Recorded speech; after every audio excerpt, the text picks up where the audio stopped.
Merci beaucoup. Merci déjà pour votre accueil au sein de l'école. Euh, je voulais remercier aussi particulièrement Annie et Benoît pour avoir préparé ensemble cet événement. Merci à vous d'être là parce que sans auditoire, il n'y a pas de conférencier. Donc c'est aussi une forme de collaboration. Et c'est vrai que la collaboration, c'est une valeur qui m'est assez chère. Et pour moi, être là avec vous, il y a un enjeu particulier. Parce que effectivement, je suis un ancien pompier. Donc j'ai commencé en 1999 jeune sapeur-pompier, puis pompier volontaire, puis pompier professionnel. Et j'ai, on va dire j'ai eu la chance de faire 4 départements, 3 centres de secours, l'inverse plutôt, 3 départements, 4 centres de secours, et avec les 8 dernières années que j'ai passées au sein du GRIMP, enfin, du SMP maintenant, puisque ça a changé de nom depuis quelques années. Allez-y, je vous en prie, installez-vous. On va laisser arriver.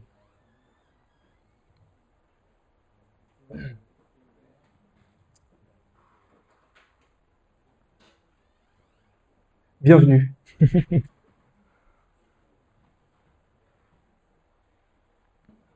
Donc voilà, c'est ces 8 dernières années que j'ai passé au sein d'unité de secours en milieu périlleux, avec encore plus cette valeur collaboration très proche. Alors, de toute façon, il y a toujours une notion d'être un petit peu toujours garant de la vie de l'autre.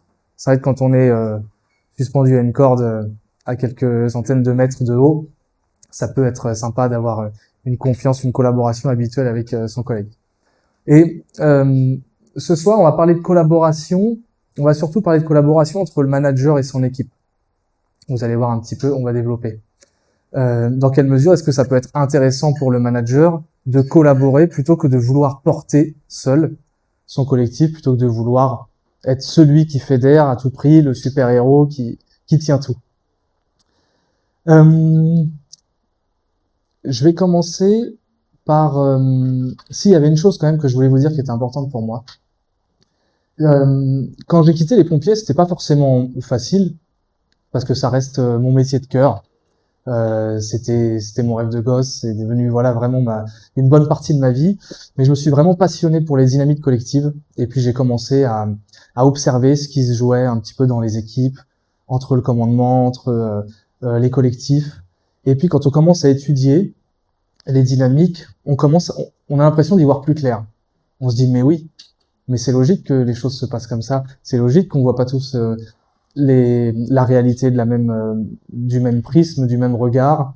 Donc en fait, on a plein de choses qui se jouent quand on commence à mettre des êtres humains ensemble et être capable de pouvoir regarder son collectif d'un œil différent, sous l'œil justement d'observer les dynamiques collectives. C'est cette petite clé que je voudrais vous apporter ce soir. Et donc quand j'ai quitté les pompiers, je me suis fait une promesse, c'était de quitter le système pour mieux revenir le servir. Et donc voilà un peu pourquoi ça donne une couleur particulière à ma présence avec vous ce soir. Alors, j'ai envie de vous poser une question. Qui se souvient, pour ceux qui étaient en âge de s'en souvenir, de ce qu'il faisait le soir du 12 juillet 98? Ok. Alors, soit vous n'étiez pas du tout passionné par l'événement, soit vous n'êtes peut-être pas en âge de vous en souvenir. Ok, très bien. Alors, un peu moins joyeux, qui se souvient, c'est plus récent, donc événement marquant, de ce qu'il faisait au moment où il a appris, alors peut-être que certains d'entre vous étaient sur intervention, au moment où il a appris les attentats de Paris le 13 novembre 2015. Moi, je m'en souviens comme si c'était hier. Hein.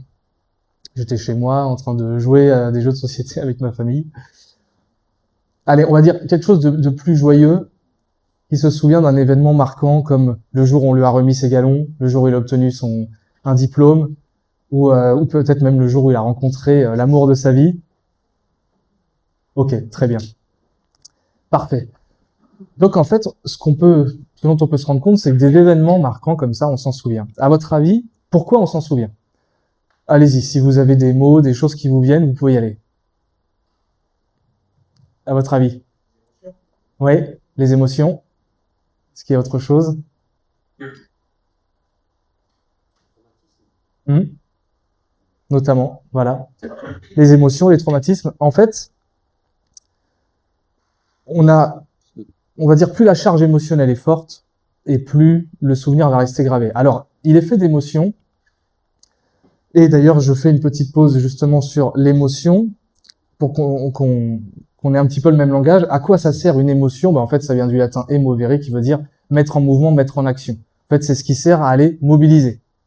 En tout cas, à agir par rapport à la situation. Ça ne veut pas dire qu'on agit de manière adaptée, mais en tout cas, l'objectif, c'est de nous faire agir. Alors, si j'appuie pas sur vos boutons, parfait. On a plusieurs sortes d'émotions. L'idée, c'est pas d'en faire une liste ici, mais pour comprendre, on a la colère, par exemple, qui, elle, va plutôt nous amener soit à fuir, soit à vouloir combattre. On a aussi... la colère, pardon, excusez-moi, c'était la peur. La colère est là, qui, elle, va plutôt nous rendre soit agressifs ou plutôt nous mettre en mode défense.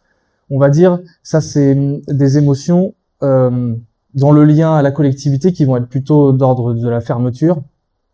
Et puis, on a par contre la joie, qui serait plutôt une émotion d'ouverture, et qui, elle, peut générer la confiance et l'engagement. Et donc, ces émotions, eh bien, confrontées à un contexte et à des ressentis, on va dire que tout ça vient se mettre ensemble, et puis, c'est ça qui va venir créer des livres de souvenirs, et ces livres, ils vont être rangés dans notre grande bibliothèque d'archives, à disposition du cerveau, du corps, pour aller les chercher en cas de besoin. Donc, le jour où on se retrouve confronté à une nouvelle situation, notre cerveau, il va aller chercher dans nos souvenirs, tiens, qu'est-ce que je sais faire par rapport à ça? Comment est-ce que je sais réagir par rapport à ça? Donc, il va retourner, retrouver les livres qui sont adéquats pour faire rejaillir l'émotion. Si une fois, je vous prends un exemple. En secours spéléo, j'étais formé au secours spéléo dans le cadre du grimpe. La première fois que je dois passer une étroiture. Alors une étroiture, est-ce qu'il y en a d'entre vous qui ont fait partie du grimpe ou dans la salle? Non. Donc une étroiture, on va dire un trou comme ça, faut enlever son casque pour passer et le pousser devant. C'est le seul moment où on a le droit de retirer son casque. Il faut passer une épaule après l'autre. La première fois qu'on arrive devant ça, on se dit mais comment vous voulez que j'entre là-dedans? Donc première chose, là, peur, et on va avoir tendance à reculer. Et puis, il y a un collègue plus expérimenté, et en plus ce jour-là, je m'en souviens très bien, qui faisait à peu près 2 fois ma taille. Alors on va dire c'est pas très compliqué, mais il était quand même bien plus costaud que moi. Et puis lui, hop, il se faufile, il a la technique. Tout de suite, moi, ça me permet de redescendre un petit peu en émotion, et je me dis ok, j'y vais. Et là, je viens ranger ce petit livre dans mes souvenirs, et la fois d'après, quand je me retrouve à nouveau devant une étroiture, forcément, qu'est-ce que mon cerveau va faire? Il va aller chercher, il va dire, mais oui, tu sais passer une étroiture, regarde, tu te détends, tu inspires un coup et puis tu serres le ventre pour passer, tu respireras de l'autre côté, parce qu'il y a des fois vraiment, faut vider les poumons et puis passer et respirer de l'autre côté. Donc, on vient retrouver ces émotions, et comme on a dit que les émotions, c'est elles qui nous faisaient agir, on va avoir des comportements. D'où l'intérêt, en tant que manager, si on veut gérer les comportements, d'aller jouer sur le climat émotionnel, de manager le climat émotionnel des équipes. Je prends l'exemple, j'ai connu un chef d'agré fourgon qui était très stressé en partant en intervention. Et son stress était tellement fort à l'avant que à l'arrière, l'équipage pouvait le ressentir.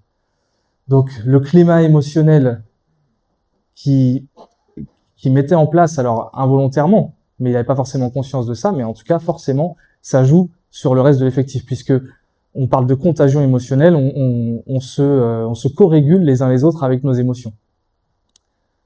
Il y a une phrase que j'aime bien, du général Desportes, qui dit « Toute décision produit un peu ou beaucoup de ce que j'ai voulu, et un peu et beaucoup de ce que je n'ai pas voulu. » Ça, je dirais, c'est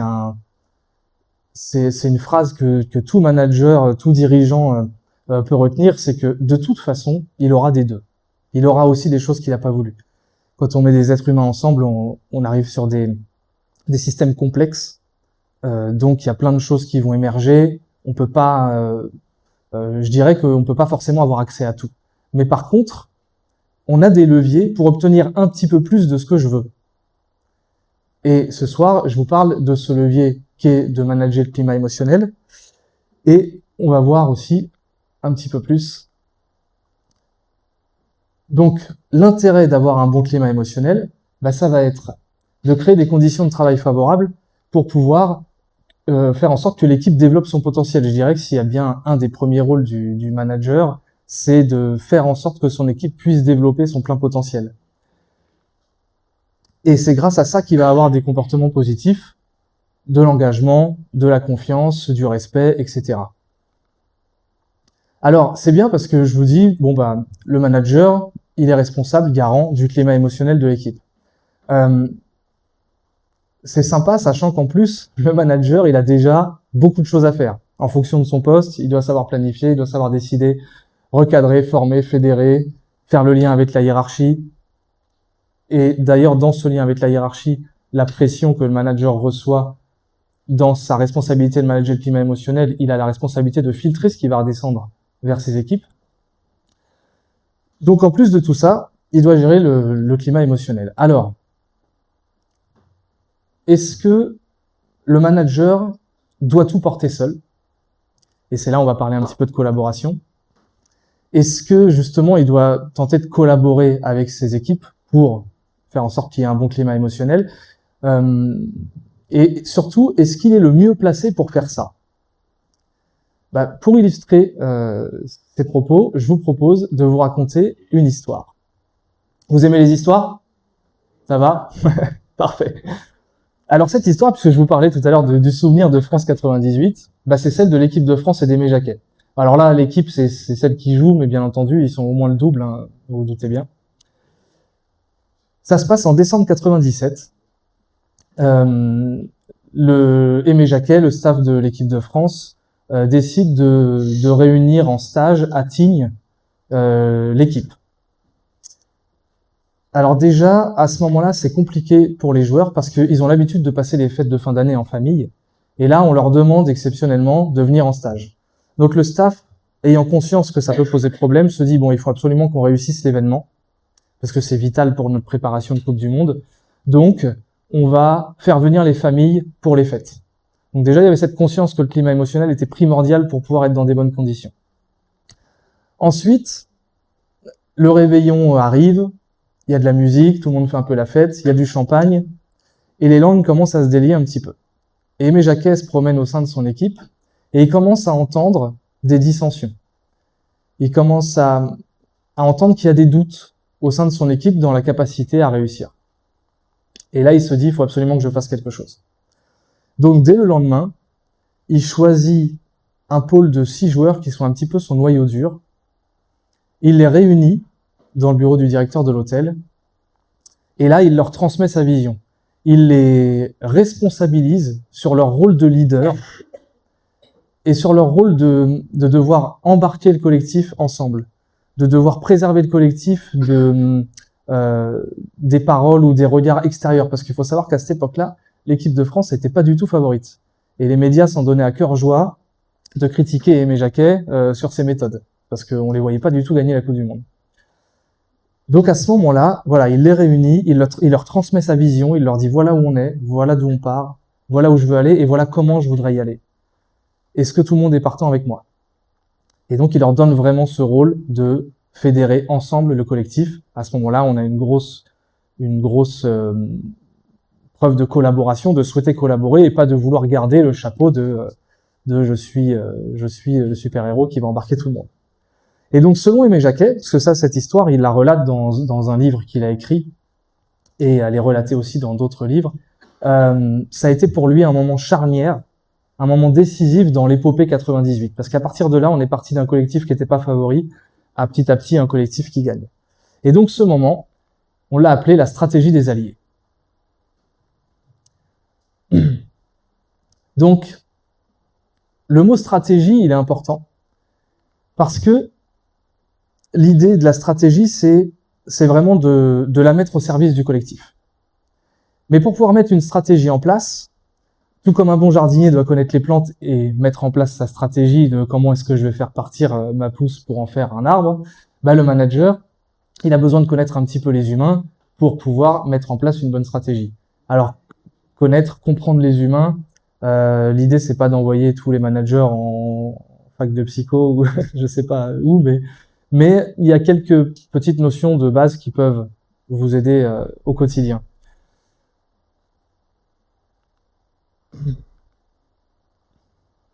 Donc, pour pouvoir mettre en place une stratégie, il faut déjà comprendre un petit peu le collectif et puis ensuite avoir des outils à utiliser. Et là, ce que je vous propose, c'est d'aller observer un petit peu les dynamiques collectives. Qu'est-ce qui a pu se jouer en amont de cette histoire, justement, de France 98? Alors, quand on observe un collectif, ce que je vous donne, ce sont pas des chiffres qui sont fixes, c'est-à-dire que en fonction des collectifs, ça peut être très différent, en fonction des milieux, en fonction des professions. On peut diviser un collectif en 3 sous-groupes. Le premier sous-groupe, c'est celui des adhérents. Alors les adhérents, ils peuvent adhérer pour plusieurs raisons.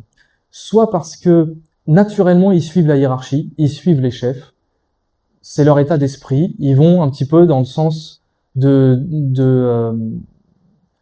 on va dire des objectifs du management. Alors soit ils adhèrent pour ça, soit ils adhèrent parce que ils adhèrent aux valeurs qui sont portées par le projet que vous amenez. Ensuite, de l'autre côté, on a les résistants. Alors les résistants, pareil, on peut avoir plusieurs sortes de résistants. On a ceux qui vont résister de toute façon parce que ça vient du chef. Tout ce qui vient de la hiérarchie est mauvais. Je sais pas si vous connaissez quelqu'un, des résistants comme ça, vous en avez déjà croisé? On peut les croiser. Ces personnes-là, souvent, sont pas très constructives. C'est le problème. Parce qu'on a aussi des résistants qui vont résister parce que elles n'adhèrent pas aux valeurs ou au projet qui est porté. Elles se disent, c'est pas possible pour moi, je peux pas y aller dans ce cas-là. Et ensuite, on a au milieu les hésitants. Les hésitants, ils suivent un petit peu le vent. C'est pas que ce sont des faibles ou peu importe, c'est pas du tout ce sujet-là. C'est plutôt que ils ont pas spécialement une posture particulière qu'ils ont envie de prendre, donc ils suivent. Et le leader qui les inspirera les emmènera. Alors, ce qui se passe, c'est qu'on va avoir des interactions entre ces différents groupes. Et là où on peut retrouver un petit peu l'histoire d'Aimé Jacquet, c'est que il est allé chercher des adhérents dans son noyau dur et il leur a transmis cette mission d'y aller, d'aller emmener le reste du groupe au travers de la vision qu'il leur a partagée. Alors, ce qui se passe, c'est que les adhérents, ils n'ont pas forcément vocation à aller chercher le collectif. Parce que pour eux, tout roule. Ils s'entendent bien avec leurs managers, les managers s'entendent bien avec eux. Pas besoin de rallier du monde pour quoi que ce soit. Contrairement aux résistants, l'union fait la force. S'ils ont envie de résister efficacement, il faut absolument qu'ils rameutent un maximum de monde. Et si vous faites rien, dès le début, de toute façon, il y a des systèmes comme ça qui vont se mettre en place avec des résistants qui vont aller chercher les autres et faire grossir leur mouvement. Et les hésitants, petit à petit, vont se rallier à leur cause. Donc, l'idée, c'est de se dire, bon, j'ai à peu près ces trois sous-groupes dans mon équipe. Qu'est-ce que je fais avec mes résistants? Alors, on dit de mettre en place une énergie de contention. Une énergie de contention, ça veut dire que ce sont de toute façon des êtres humains et qui ont une place à part entière dans l'équipe. Donc, on les écoute, on recadre au besoin, mais on cherche surtout pas à les évincer. Parce que des régimes qui cherchent à tuer tous les résistants, on appelle ça des dictatures. Donc, vous n'avez pas forcément intérêt à vouloir les éradiquer. Et encore plus pour une raison, c'est que vos résistants, ils peuvent être aussi vos garde-fous. C'est-à-dire que ils vont certainement vous préserver de la pensée de groupe. Celle qui va faire qu'au bout d'un moment, tout le monde va se mettre à penser la même chose. Et ça, c'est une dynamique collective qui se met en place d'une façon tout à fait normale. Les résistants, ils peuvent voir des angles morts, des choses que vous n'avez pas vues, puisque de toute façon, ils n'adhèrent pas à 100% ce vers quoi vous voulez les emmener. Donc, ils vont être beaucoup plus vigilants. Et ils peuvent vous alerter, d'où l'intérêt de les écouter. Ils peuvent vous alerter sur des choses qui sont en train de se passer ou qui vont arriver mais que vous n'avez pas vues. Donc, ils ont aussi leur place. Et les adhérents, justement, aller chercher ce collectif et les mobiliser. Donc, on dit 80% d'énergie sur les adhérents qui vont porter le collectif et 20% d'énergie sur les résistants. Quand on voit la charge de travail qu'a à faire le manager, ça va être important et ça va être stratégique pour lui de mettre son énergie au bon endroit. Si vous cherchez à convaincre des gens, c'est presque perdu d'avance parce que convaincre quelqu'un, c'est vouloir transformer sa pensée en la vôtre. Donc, ça va vite être compliqué. Par contre, montrer par l'exemple, c'est pour ça qu'on parle de leadership, et le manager est pas forcément toujours le mieux placé dans le sens où c'est pas forcément le manager qui représente le leadership incarné dans l'équipe. Et l'équipe, peut-être qu'elle va préférer aller chercher, elle va préférer suivre d'autres leaders, et donc vous avez tout intérêt à aller fédérer ces leaders pour emmener le collectif. Donc si on doit résumer pour ce petit outil, l'importance de connaître quelques dynamiques de groupe, donc c'est voilà, être capable d'analyser un petit peu, tiens, dans mon collectif, qui pourraient être les adhérents, qui pourraient être les hésitants, les résistants, comprendre un petit peu ce qui se joue, laisser la place à chacun, avoir une vision claire à partager. Alors je vous parle de vision, c'est vrai que c'est un mot qui peut paraître un peu fou, et puis en même temps c'est très utilisé aujourd'hui dans les entreprises, à pas confondre avec une mission. Si on prend l'exemple d'un chef de centre, une de ses missions, ça va être que les engins partent en temps et en heure avec le personnel qualifié pour arriver le plus vite possible sur intervention et exécuter la mission. Ça, c'est la mission. La vision, ça pourrait être, ok, notre mission, elle est là. Maintenant, comment est-ce qu'on a envie de vivre ensemble cette aventure humaine, ensemble? Comment est-ce qu'on a envie, quel climat émotionnel on a envie de vivre au quotidien? Comment est-ce qu'on traite ce genre de choses? Voilà, comment est-ce qu'on veut embarquer le collectif pour ensemble réussir la mission? Parce que chez les pompiers, en tout cas, sur la mission, on est tous à peu près d'accord. Hein. Je pense que c'est rarement là qu'apparaissent les conflits. C'est plutôt après dans la manière dont on veut emmener les personnes. Et ça se joue beaucoup avec le climat émotionnel, puisque en fonction du climat émotionnel, je vais pas réagir du tout de la même manière à un contexte. Si vous venez d'apprendre une mauvaise nouvelle et que je vous amène un projet ambitieux, il est possible que vous n'ayez pas du tout la même réaction que si vous venez d'apprendre que vous avez gagné 10 000 euros au loto, par exemple. Et encore, peut-être que 10 000, vous direz que c'est pas beaucoup pour un loto. Mais bon, moi, je serais content déjà. Donc, une vision claire à partager. Il sert à rien d'essayer de vouloir convaincre tout le monde. Vous allez gaspiller votre énergie. Et ensuite, l'importance de créer un lien de confiance profond avec ces leaders de jeu. Et c'est parce que c'est eux qui vont vous faire vivre justement cette stratégie sur le terrain à vos côtés. Et je trouve que c'est rassurant parce que il y a quand même beaucoup de managers qui se sentent très très seuls. Et de savoir qu'ils ont l'équipe avec eux, ça les sort un petit peu de cette solitude. Donc, je trouve que c'est multipotentiel en fait de vouloir collaborer avec son équipe. Et les managers qui vont souvent être très directifs, c'est-à-dire qu'ils sont pas dans la collaboration, ils veulent vraiment donner des ordres. Je dis pas que c'est un style qui n'est pas bon, je pense qu'un style de management, ça s'adapte à la maturité collective, et ça, c'est au manager de savoir quel style est bon. Mais souvent, ce qui va se passer, c'est que ce sont pas des mauvaises personnes, ce sont des personnes qui savent pas du tout comment s'y prendre. Et plutôt, avec la peur, vous voyez, on combat ou on fuit. Alors, il y a certains managers qui vont peut-être rien faire du tout, qui vont tout laisser couler, qui sont plus dans la fuite. Et ceux qui vont imposer un style très très fort dès le début, qui sera pas forcément constructif, ils vont être plutôt dans le combat, on va dire. Donc comprendre qu'on a son collectif avec soi, qu'on n'est pas forcément seul à devoir tout porter, c'est une chose importante. Alors, j'ai envie de faire un petit jeu avec vous. Est-ce que vous aimez les jeux? Ouais, ok. Parce que là, il fait chaud, fin de journée, vous avez je sais pas combien d'heures de cours ou de travail dans les pattes, donc on est dans l'univers du sport, des pompiers, on va se faire un petit jeu ensemble. Alors, c'est un jeu, je bois un petit verre, excusez-moi.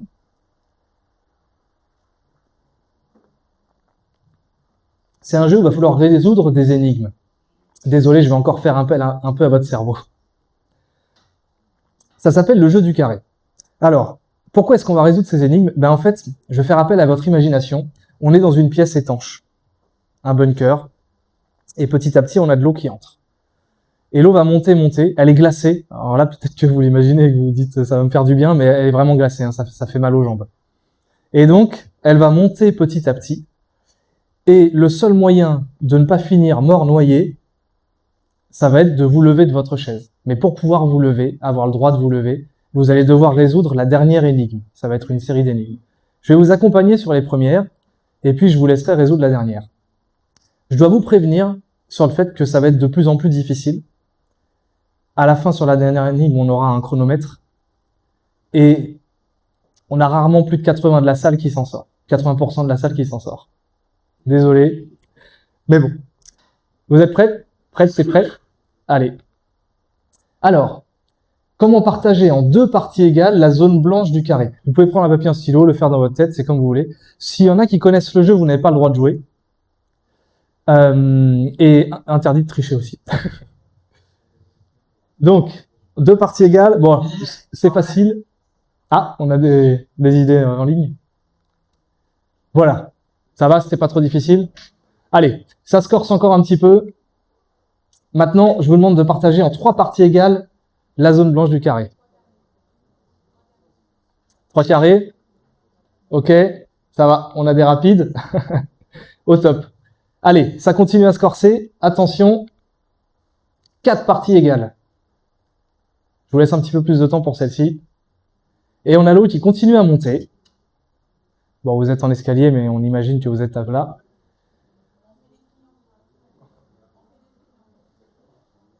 Ouais. Ok. Allez, on a l'eau qui est bien froide, qui commence à arriver au niveau du bassin. Allez, c'est bon. Je vous montre le résultat.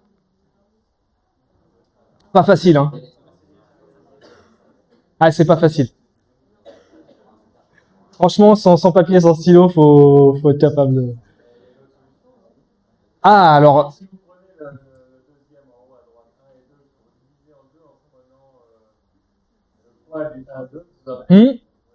Effectivement. Il faudrait, ouais, parce que vous voyez, bah là, on a vraiment une hypoténuse, on va dire. Enfin, ce serait pas un triangle rectangle, mais voilà. Donc, je sais pas, mais c'est intéressant parce qu'on m'avait jamais dit il y a une autre solution, et peut-être qu'il y en a une, c'est pour ça, je dirais pas non. Bon. Alors, en tout cas, on peut se mettre le défi d'essayer de trouver une autre solution, ça serait sympa. Mais là, il va falloir qu'on réponde à la dernière énigme. Donc, on a l'eau qui continue à monter. On a corsé le jeu au fur et à mesure. Et là, on va lancer le chrono dès que je vous montre l'écran. Ok? C'est un chrono qui est dans ma tête. Je fais de la batterie, je suis très calé. Donc, vous allez avoir 40 secondes pour résoudre l'énigme. Ok? Attention. Vous allez devoir diviser en 5 parties égales la dernière case. Quand vous avez trouvé la réponse, vous avez le droit de vous lever. Une fois qu'on aura terminé le chrono, je vous montrerai la réponse. Ceux qui ont trouvé la bonne réponse pourront rester debout, vous êtes sauvés. Ceux qui n'auront pas trouvé la bonne réponse, vous devrez vous asseoir. Ok? Allez, c'est parti. Il vous reste 30 secondes. On a l'eau qui monte, qui commence à arriver au thorax. Elle est très très froide, commence à avoir du mal à respirer. Allez, il reste 20 secondes. On a l'eau qui arrive au niveau du cou. Prenez un petit peu d'air parce que je vois que tout le monde n'est pas encore debout.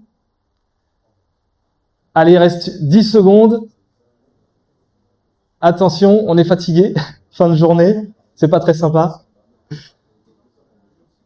5 secondes. 3, 2, 1. Allez-y. Allez, c'est fini. Hop. Donc, j'ai quand même une bonne partie de la salle qui est décédée là. Mort noyé. Quelle tristesse. Je vous montre la réponse.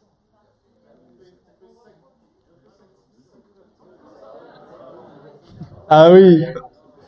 C'était pas sympa de ma part.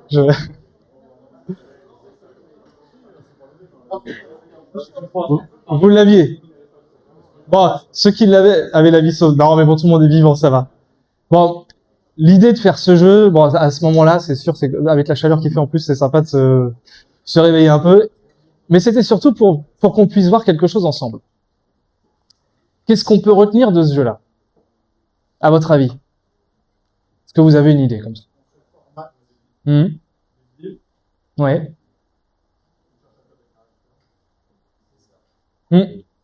Alors il y a, voilà, on va chercher. Mais pourquoi est-ce que vous êtes allé chercher compliqué? à votre avis? Ouais. Hmm.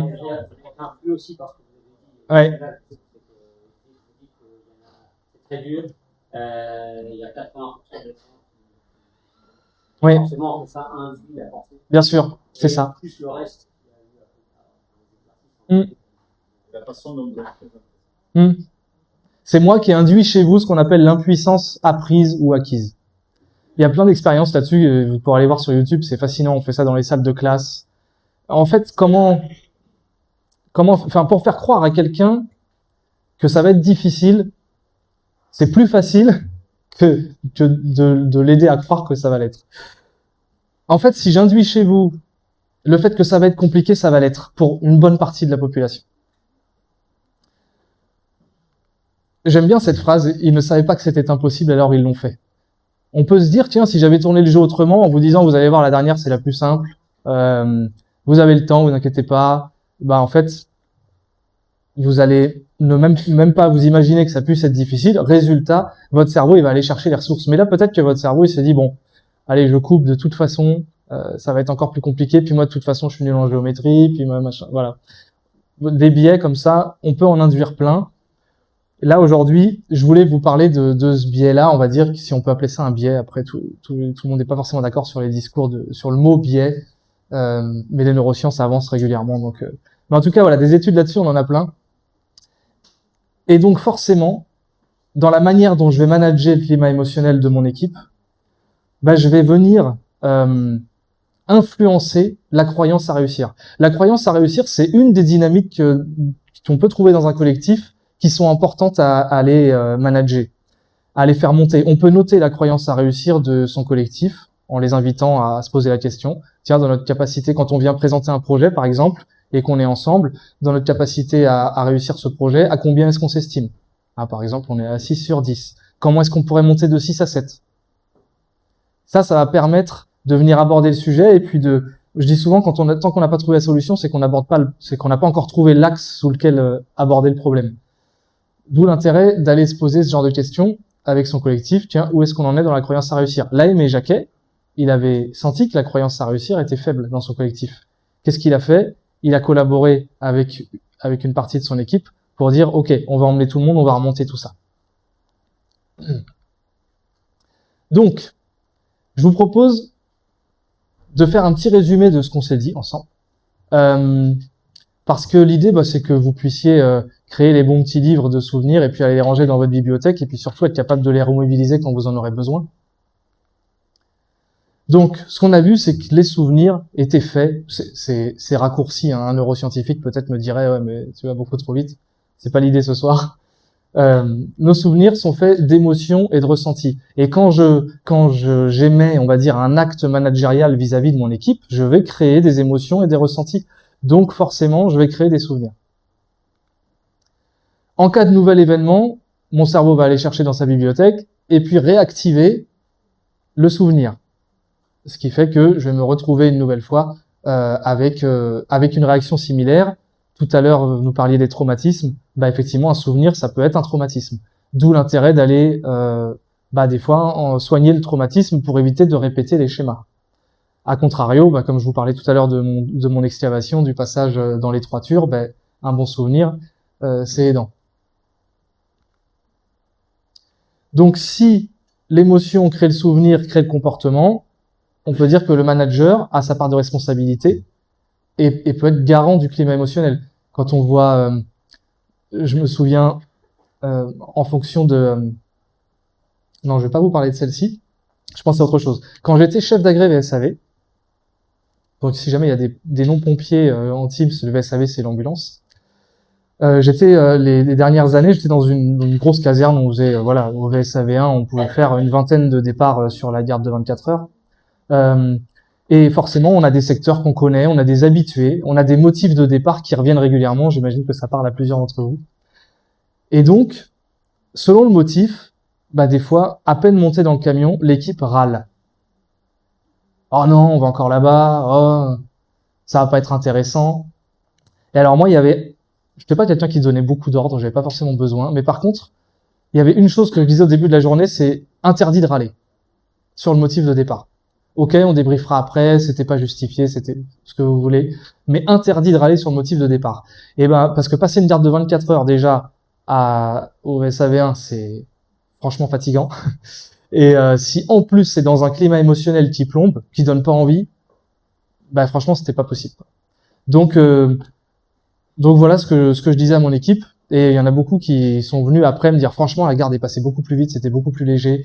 Donc voilà, j'ai fait ça d'une manière assez intuitive, mais si j'avais eu cette notion en stratégie, on va dire peut-être que je l'aurais fait plus tôt, en tout cas je l'aurais peut-être transmise, expliqué pourquoi. Donc la responsabilité du climat émotionnel. On a vu aussi que le manager, c'était pas toujours le mieux placé pour gérer, pour fédérer sa garde. Le chef a le droit aussi d'arriver un jour avec une mauvaise nouvelle. Voilà, il a le moral un petit peu bas. Il peut prévenir son équipe, une partie de son équipe, peut-être c'est plus proche, pour leur dire voilà, aujourd'hui, je vais avoir besoin de toi parce que je suis pas au plus haut de ma forme.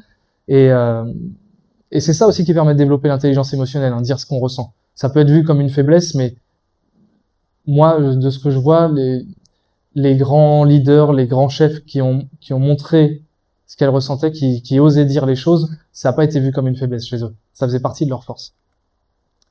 Donc, comme on n'est pas toujours le mieux placé, on a parlé ensemble de la stratégie des alliés. Et puis, on a vu ensemble aussi, à la fin, que on pouvait induire l'impuissance, mais on peut aussi induire la confiance dans nos équipes. Voilà. Alors, on a la deuxième partie, on va dire un petit peu, qui est plutôt une partie de questions-réponses. Ça peut être aussi une partie débat. Et alors, je voulais vous amener 2-3 notions sur le débat. Pourquoi ? Parce que le débat, en fait, c'est un outil qui peut être très intéressant à utiliser avec ses équipes. Parce que il nous permet plein de choses. C'est intéressant à utiliser à condition de maîtriser un petit peu, de mettre des jalons et de maîtriser un petit peu la manière dont ça va se dérouler. Parce que ça peut être aussi la pugilat où tout le monde va finir par se taper dessus. Donc, c'est important de bien savoir ce qu'on fait quand on met en place un débat. Déjà, débattre, c'est l'inverse de combattre. Quand on voit les débats aux infos, ce sont pas des débats. C'est pas un endroit où on respecte la parole de l'autre, le journaliste est là pour gérer un petit peu, mais c'est pas un endroit où on est dans l'échange des perceptions, où on accepte qu'on n'a pas tous la même vision des choses. Donc on appelle ça débat, on va dire surtout aux veilles des élections, aux heures de choses, mais c'est plus une confrontation d'idées qu'un débat, je dirais. Donc, si on remet le mot à sa bonne place, un débat, c'est quelque chose de calme. Et puis, ce qui compte beaucoup, c'est l'intention. Dans quelle intention est-ce que je fais les choses ? Et je dirais même à chaque fois que vous avez une action managériale, dans quelle intention vous faites les choses ? Des fois, bien sûr qu'on a besoin de se nourrir, nous, personnellement, mais à partir du moment... Je discutais avec un chef de centre l'autre fois, qui avait été chef d'un gros centre pendant plus de 7 ans, et on parlait du rapport au pouvoir de l'humain. Parce que l'humain et le pouvoir, on n'a pas toujours des belles histoires à raconter là-dessus. Et il me disait que c'était... même si on a toujours l'intention de servir le collectif, il arrive à un moment donné où on va de temps en temps, même de plus en plus régulièrement, voir son intérêt personnel parce qu'on veut garder sa place ou parce que non, on veut bouger ou parce que on a besoin de produire des choses qu'on attend. Donc, ce serait bête, je pense, de dire que jamais on a à avoir l'intérêt personnel. Non, on a tous un intérêt personnel à être ici, dans cette salle. Et après, l'idée du manager, c'est de faire converger les intérêts vers un intérêt collectif. Mais l'intention qu'on pose au début, à chaque fois qu'on veut faire quelque chose, ça va être la base, ça va être l'énergie, ça va être le fil rouge dans lequel on va envoyer ce qu'on fait. Aimé Jacquet, il fédère ses alliés, son intention, c'est de porter le collectif pour qu'il parte dans des bonnes conditions pour ensuite gagner la Coupe du Monde. C'est pas c'est pas de prendre juste 6 bonhommes, c'est quelque chose de beaucoup plus grand que ça. Voilà. Donc l'idée du débat. Alors, l'idée, ça va être d'échanger un petit peu ensemble sur cette histoire de stratégie. Parce que manager stratégiquement, anticiper les choses, prendre des personnes pour les faire emmener d'autres, est-ce qu'on pourrait considérer ça comme de la manipulation ? Est-ce que vous êtes à l'aise avec ce mot ou est-ce que ça vous pose problème ? Voilà, l'idée c'est j'ouvre un petit peu le créneau pour vous entendre et puis avoir vos idées sur le sujet.